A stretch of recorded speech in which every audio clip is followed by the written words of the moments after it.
Aquele dia começou como tantos outros, desde que Lourdes chegara ao Recanto de La Paz, embora houvesse algo no ar que ela não conseguia descrever. A aurora entrava pela janela com uma luz fraca, daquelas que não aquecem nem confortam, mal iluminando o suficiente para lembrá-la de que mais um dia havia começado. Lourdes levantou-se lentamente, sentindo o leve rangido das articulações, e ajeitou os lençóis com o hábito que adquirira ao longo de uma vida, trabalhando em casas de outras pessoas.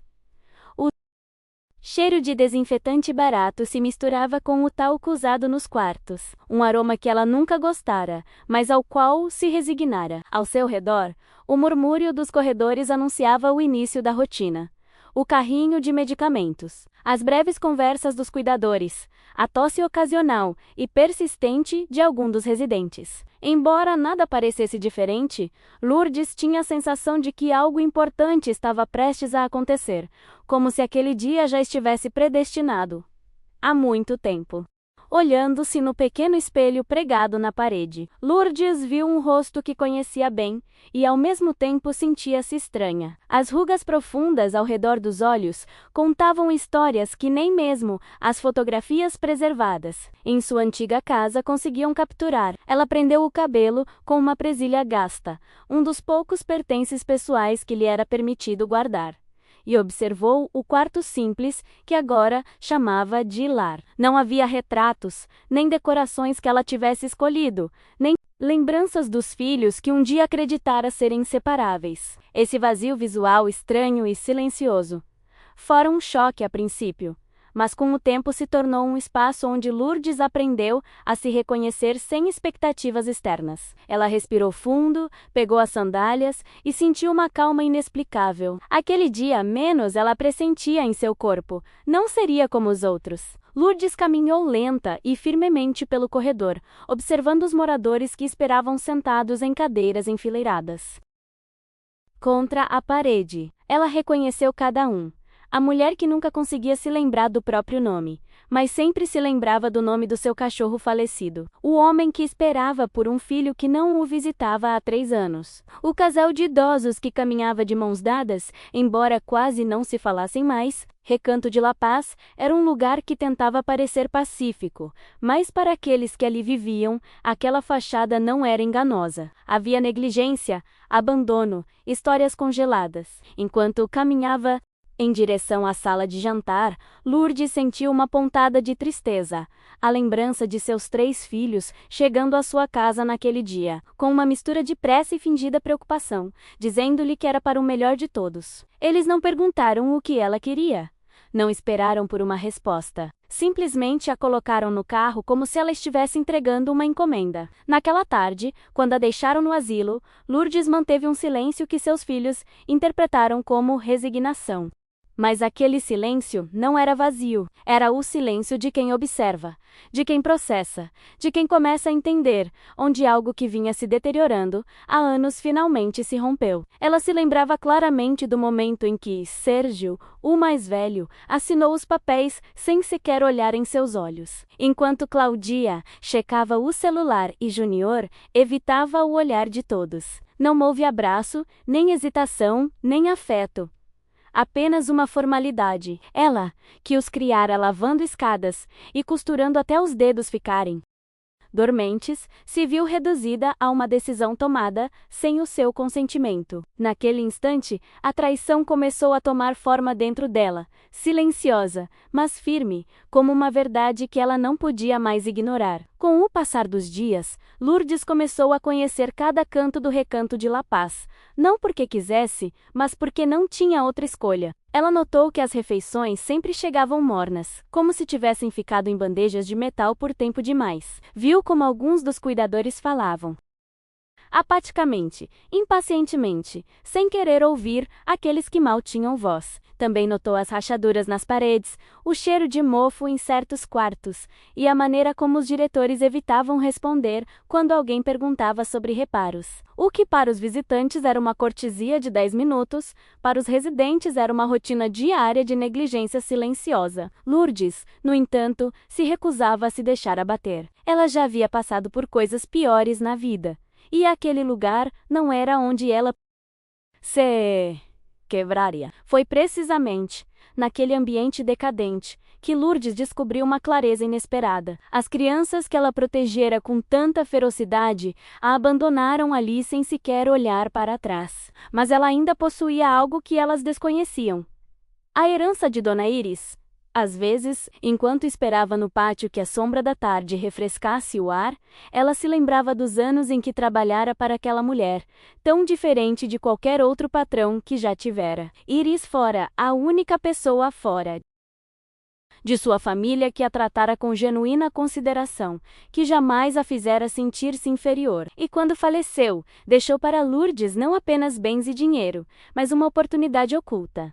Uma porta que ela mesma não ousara abrir até agora. Partindo dessa tranquila certeza, Lourdes começou a observar o lar de idosos de forma diferente. Não era mais apenas um lugar onde ela havia sido abandonada, mas um espaço que precisava compreender profundamente. Ela prestava atenção aos horários, às rotinas, a quem fazia seu trabalho e a quem apenas fingia fazê-lo. Conversava baixinho com os residentes, ouvindo histórias que ninguém mais parecia ter pressa em ouvir. Aos poucos, foi reunindo detalhes: dívidas antigas, fornecedores problemáticos, queixas de funcionários mal remunerados. Recanto de La Paz não era simplesmente um lugar dilapidado, era uma instituição à beira do colapso. E enquanto outros se resignavam a isso, ela sentia como se estivesse observando uma estrutura à espera de alguém para reconstruí-la. Numa tarde particularmente opressiva, com um calor que parecia impregnar as paredes, Lourdes percebeu algo que lhe apertou o peito com a força de uma verdade incômoda.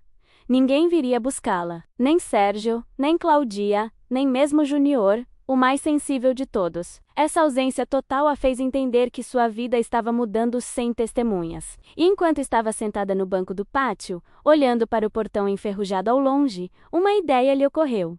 Algumas histórias são dolorosas, mas também abrem os olhos de quem as ouve. Se você chegou até aqui, por favor, deixe um comentário dizendo de onde está ouvindo, porque histórias como essa não devem ser vividas em silêncio. Essa reflexão não tinha a intenção de chamar atenção para si mesma, mas porque naquele momento, Lourdes sentiu, pela primeira vez, que compartilhar sua verdade seria uma fonte de força. Com essa determinação crescendo dentro dela, Lourdes começou a agir com mais propósito. Sem levantar suspeitas, conversou com alguns funcionários que pareciam mais cansados do que desinteressados.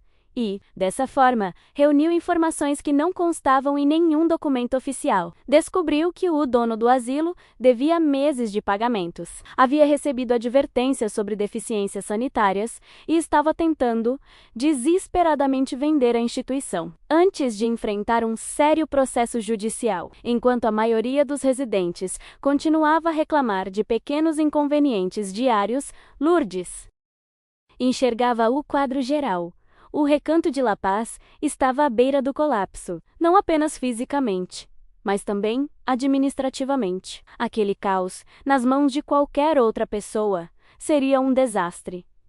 Nas os dela poderia ser uma oportunidade. Enquanto reconstruía sua capacidade de observar e compreender o que acontecia ao seu redor. Algo muito mais doloroso se desenrolava do lado de fora do asilo. Seus filhos começaram a esvaziar sua casa, a única que ela conseguira construir com décadas de trabalho e sacrifício. Uma vizinha, que a conhecia desde pequena, conseguiu visitá-la e contou-lhe, com tristeza, que eles haviam levado malas inteiras de pertences, fotos, lembranças, roupas, até mesmo os cadernos de receitas que haviam sido herdados da mãe. Para Sérgio e Claudia, a casa não passava de um bem a ser vendido rapidamente. Para Lourdes, era toda a sua história espalhada em sacolas pretas. Embora a dor lhe dilacerasse o estômago, ela não chorou, não lhes daria esse poder.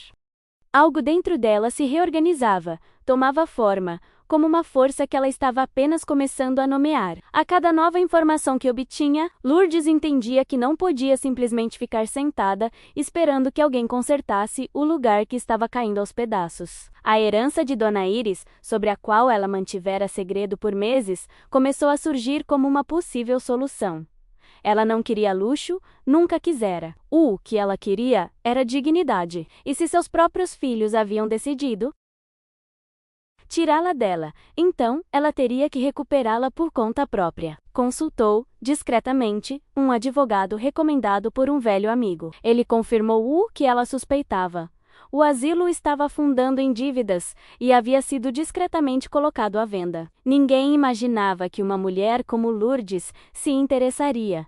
Esse anonimato jogou a seu favor. O advogado a ajudou a organizar tudo de forma discreta e estratégica. Criaram uma empresa de fachada para evitar suspeitas, e por meio dela, fizeram uma oferta muito abaixo do valor real do asilo. O proprietário, desesperado para se livrar do problema antes que ele se tornasse público, aceitou sem questionar muito. Lourdes assinou os documentos com a mesma serenidade com que antes assinava recibos de salário mínimo, mas desta vez com um propósito diferente. Em suas mãos, o Recanto de La Paz deixou de ser um abrigo para idosos abandonados.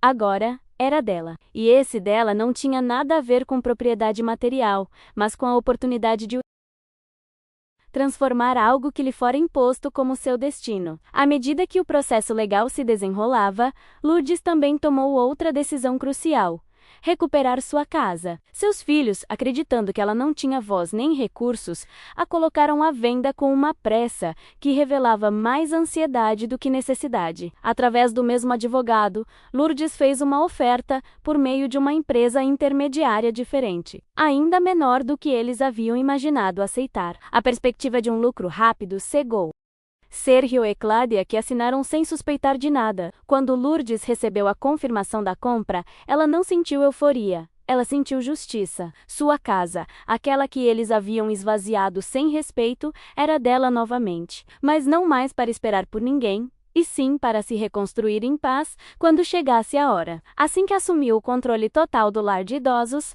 Lourdes não perdeu tempo. A primeira coisa que fez foi contratar uma administradora qualificada e com genuína empatia. Alguém capaz de enxergar os residentes como pessoas e não como fardos. Então, as mudanças começaram. Reformas nos banheiros, pintura nova, demissão de funcionários negligentes, um cardápio melhorado e atividades diárias pensadas para reacender a vontade de viver naqueles que estavam apáticos há anos. Os primeiros dias foram uma correria de decisões e visitas de fornecedores, mas a energia que Lourdes sentiu foi diferente de tudo que já havia experimentado. Depois de uma vida inteira servindo os outros, pela primeira vez ela estava construindo algo próprio que impactaria a vida de tantas pessoas. A transformação do Recanto de La Paz não foi imediata, mas foi gradual. Em poucas semanas, os residentes começaram a mostrar sinais de mudança. Alguns, que raramente saíam de seus quartos, agora participavam das atividades matinais. Outros, que sempre comiam em silêncio, começaram a conversar entre si. Lourdes observava tudo, com uma mistura de orgulho e humildade. Ela não buscava reconhecimento. Na verdade, a maioria não sabia que ela era a verdadeira dona. Ela ainda se misturava com os outros, como qualquer outro residente, caminhando lentamente pelos corredores que agora cheiravam a limpeza genuína, e não a tentativa barata de disfarçar o abandono. O que seus filhos haviam visto como um fim para ela, estava se tornando um começo inesperado. Enquanto o lar de idosos renascia, os filhos de Lourdes seguiam um caminho bem diferente. O dinheiro da venda da casa escorreu por entre seus dedos. Quase despercebido, reformas caras, eletrodomésticos novos, um carro que Sérgio não precisava, uma cozinha moderna que Cláudia só exibia nas redes sociais. Quando o ímpeto inicial se dissipou, os problemas começaram. As dívidas se acumularam, as discussões aumentaram e a sensação de controle desmoronou. Lourdes sabia disso por meio de conversas fragmentadas com os vizinhos e porque Junior, embora distante, ainda lhe enviava mensagens curtas perguntando como ela estava. Ela respondia educadamente, mas sem lhe dar a chance de se aprofundar no assunto. Ainda não era hora de abrir nenhuma porta. Com o tempo, a mudança no lar de idosos tornou-se tão evidente que até mesmo os parentes que raramente visitavam começaram a perguntar o que havia acontecido. As paredes requem-pintadas, os jardins bem cuidados, as atividades musicais e as sessões de leitura da tarde davam uma sensação de vida que não existia antes. Lourdes, que continuava a participar discretamente como se fosse apenas Mais uma residente ouvia esses comentários com uma calma recém-descoberta. Ver os outros se sentindo melhor também a fortalecia. Ela havia recuperado a capacidade de se levantar com propósito, de enfrentar o dia sem o peso que a oprimia há semanas. Desde que seus filhos a deixaram lá, aos poucos, sua saúde também melhorou. Ela caminhava com mais firmeza, respirava mais profundamente e comia com mais apetite. Era como se seu corpo entendesse que não estava mais à espera de ser esquecido.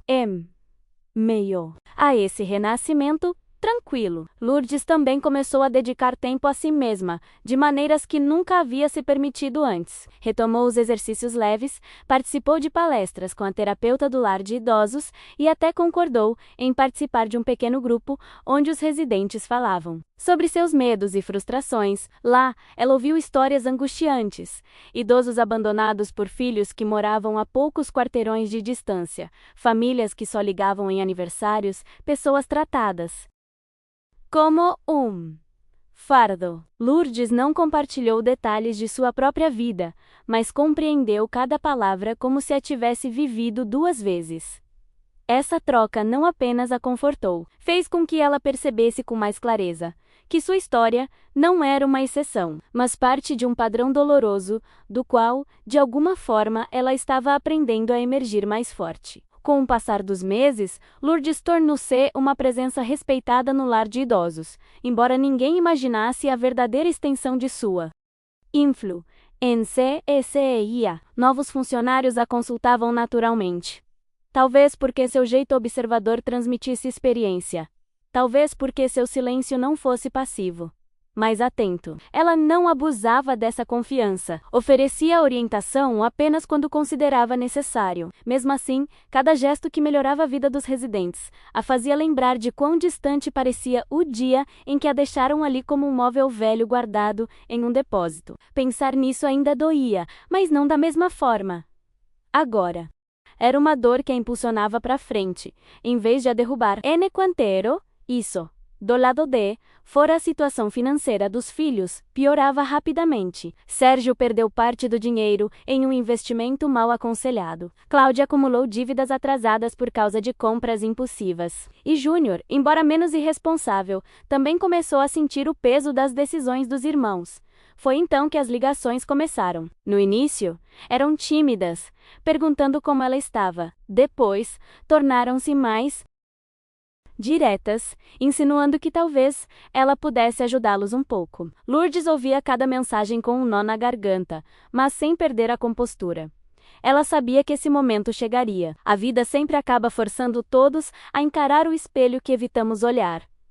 E seus filhos, finalmente, estavam chegando a esse ponto. A visita que Lourdes sabia que eventualmente aconteceria finalmente chegou numa manhã de sábado. O som curto e agudo da campainha do asilo fez com que ela erguesse os olhos do jardim. Ela reconheceu imediatamente as figuras.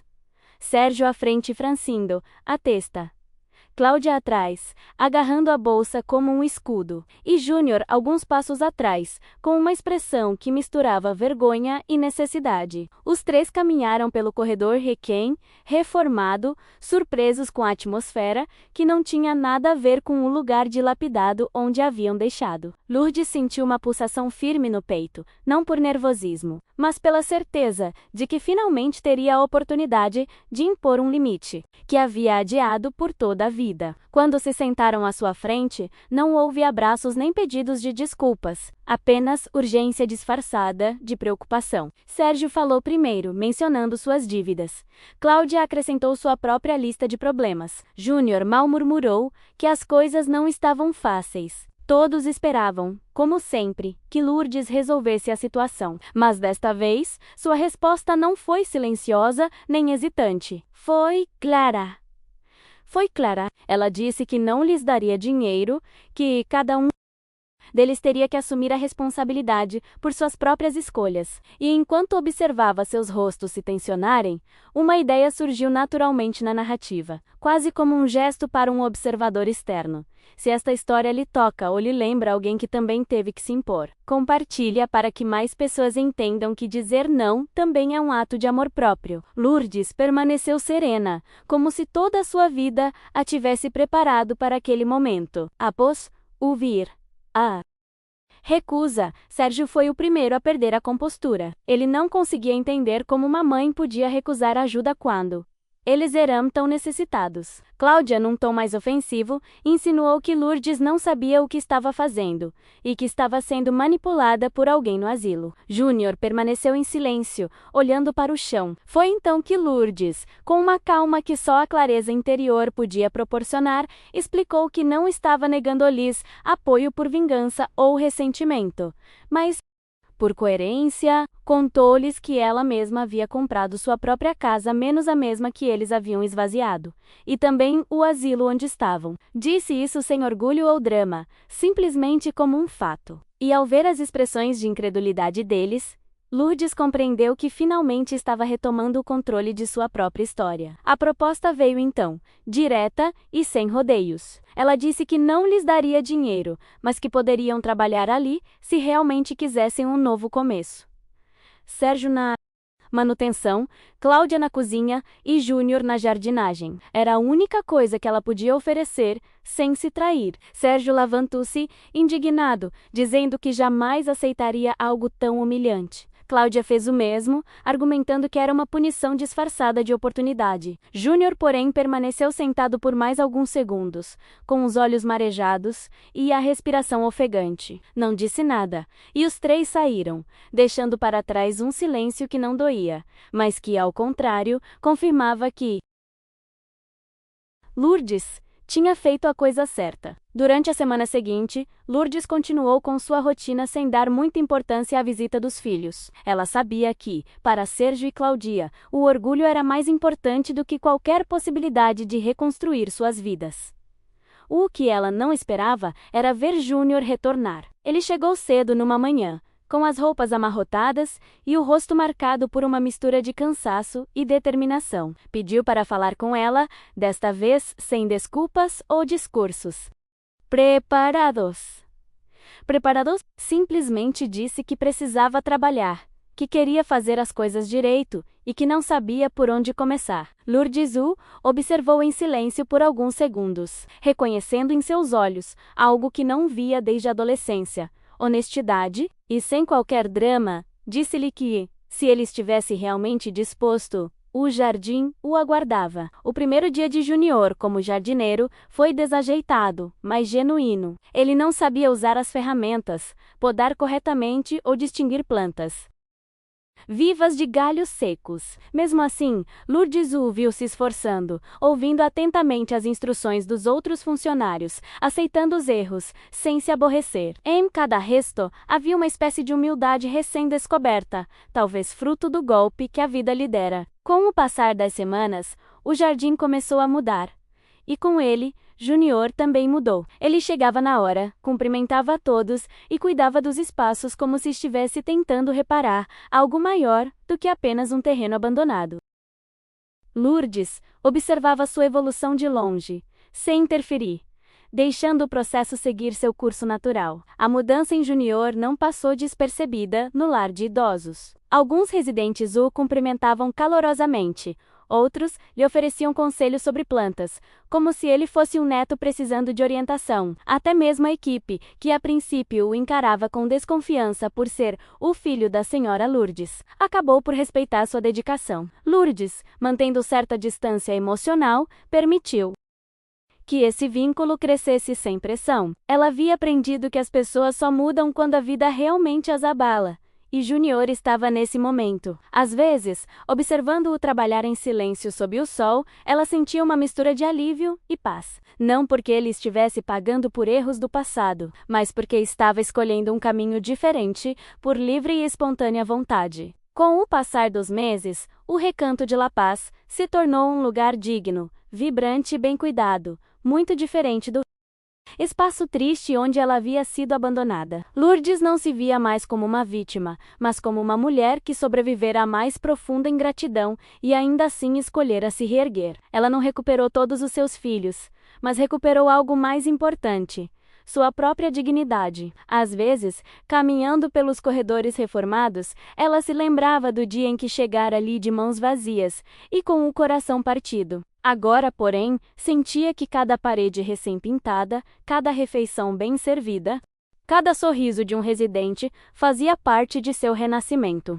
E embora não buscasse aplausos, sabia que sua história poderia inspirar algo em quem a ouvisse. Porque, no fim, Lourdes não escolheu apenas se salvar, ela escolheu viver.